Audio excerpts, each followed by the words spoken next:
Queridos, uma boa noite para você, meu amigo.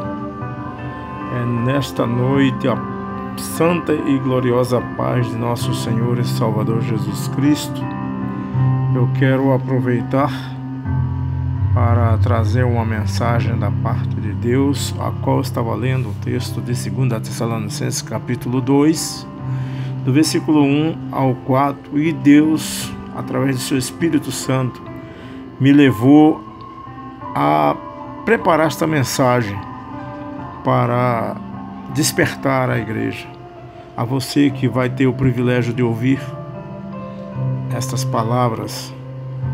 O texto de 2 Tessalonicenses capítulo 2, versículo 1 diz: Ora, irmãos, rogo-vos pela vinda de nosso Senhor Jesus Cristo e pela nossa reunião com Ele, que não vos movais facilmente do vosso entendimento, nem vos perturbeis, quer por espírito, quer por palavra, quer por epístolas, como de nós, e como se o dia de Cristo estivesse já perto. Ninguém de maneira alguma vos engane, porque não será assim sem que antes venha a apostasia e se manifeste o homem do pecado, o filho da perdição, ao qual se opõe e se levanta contra tudo que se chama Deus, ou se adora, de sorte que assentará como Deus no templo de Deus, querendo parecer Deus. Palavra esta muito difícil, uma palavra que nos deixa com esperança, Porque o Senhor nos prepara. Mas o que eu quero falar hoje, nesta noite, através do Espírito Santo de Deus me usando, queridos, é que há 3 correntes teológicas que apontam para o arrebatamento da igreja. E que a primeira é que não veremos o anticristo. A igreja será arrebatada antes do surgimento do anticristo na terra. E a segunda é que na metade da grande tribulação, ou seja, os 3 anos e meio, a igreja será arrebatada, passará a metade. E a outra é que a igreja passará toda a grande tribulação na terra, Mas eu creio na segunda, que a igreja estará aqui na terra com o anticristo, porque a Bíblia diz que ele enganaria muitos e, se possível, até os escolhidos. Por quê? O anticristo, quando ele assumir o poder, a missão dele, em primeiro lugar, é tentar enganar os escolhidos, é tentar parecer-se com Deus. Ele não vai entrar perseguindo a igreja, mas e sim resolvendo todos os problemas financeiros, para que todos creiam que ele é o Messias na terra. E Jesus deixou escrito para nós que um dos últimos sinais seria justamente a apostasia, A apostasia se multiplicaria na face da terra, de maneira que o Filho do Homem mesmo disse: quando o Filho do Homem voltar, encontrará fé no meio do meu povo. E nós temos visto isso acontecer em nosso meio. As igrejas não têm mais pregado a respeito do arrependimento. As igrejas não têm mais falado que o crente tem que se santificar. A igreja não tem mais falado a respeito do arrebatamento da igreja. O que nós temos visto nos dias atuais é curas e milagres, propósitos um em cima do outro, teoria da prosperidade financeira, que o crente tem que ser rico e que doença não pode dar no crente. Quando o crente se encontrar doente é porque está em pecado. Então, querido, a Bíblia diz que o apóstolo Paulo deixou escrito que esses últimos dias seriam dias difíceis, que os homens seriam amantes de si próprio, jactanciosos e outras coisas. Seria dias trabalhosos.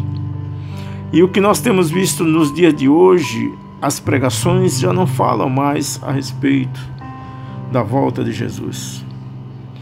O evangelho que estão pregando hoje é um evangelho materialista, um evangelho terreno, um evangelho que o crente tem que ter carro novo, um evangelho que o crente não pode padecer necessidade.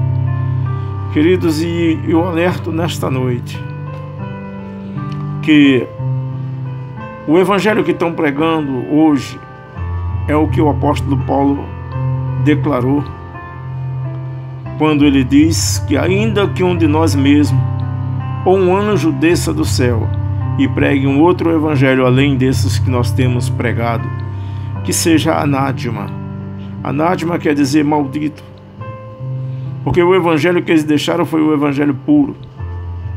E quando nós vemos essa tal de corrente da prosperidade, é algo que nos preocupa muito, porque é uma espécie de apostasia, porque o reino do Senhor não é materialista, o reino do Senhor não é deste mundo, as riquezas do Senhor, Ele é o Deus do ouro e da prata, mas não é desse mundo.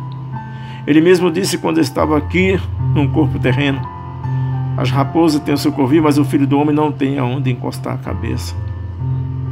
Nós temos visto nos dias atuais pastores andando com carros de último modelo, caríssimos, pastores comprando um avião jatinho para andar confortavelmente, pastores comprando barco de 8 milhões para pescar.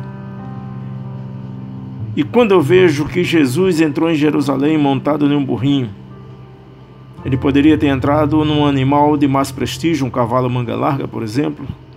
Ele poderia ter entrado num camelo que tinha altos valores na época, eram os carrões de hoje. Mas Jesus procurou entrar num animalzinho humilde, que qualquer pobre naquela época tinha. E eu fico preocupado com essa teologia da prosperidade, porque dizem que ela veio dos Estados Unidos. Mas, na verdade, essa teologia da prosperidade, ela não veio dos Estados Unidos. Ela foi pregada pelo seu autor há 2000 e poucos anos atrás. Nada mais, nada menos do que o próprio diabo, Satanás. Quando Jesus estava jejuando 40 dias, apareceu ele para Jesus nos últimos dias do seu jejum já, porque o inimigo ele não vem quando você está fortalecido, o inimigo não vem quando você está farto na sua casa, mas o inimigo prepara o momento mais difícil que você está passando para que ele apareça com uma bandeja de oferta nas mãos, para que ele possa ganhar a tua confiança.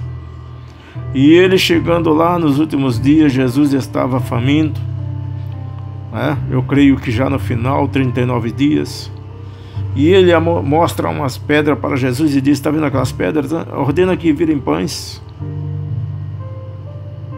E Jesus diz: nem só de pão viverá o homem. E mais uma vez, ele agora parte para a maior fraqueza humana, que é o dinheiro, a riqueza, o carro novo, onde muitos têm se corrompido, deixado a volta vindoura de Cristo, deixado as promessas de Cristo nas nossas vidas, para seguir homens que pregam prosperidade financeira, homens que pregam um evangelho diferente. E ele leva Jesus para o ponto mais alto e mostra todas as riquezas do mundo e os reinos, e exclama para Jesus: se tu de joelho me adorares, tudo te darei. E Jesus não aceita. Jesus diz: só ao meu Senhor adorarei, só a Deus.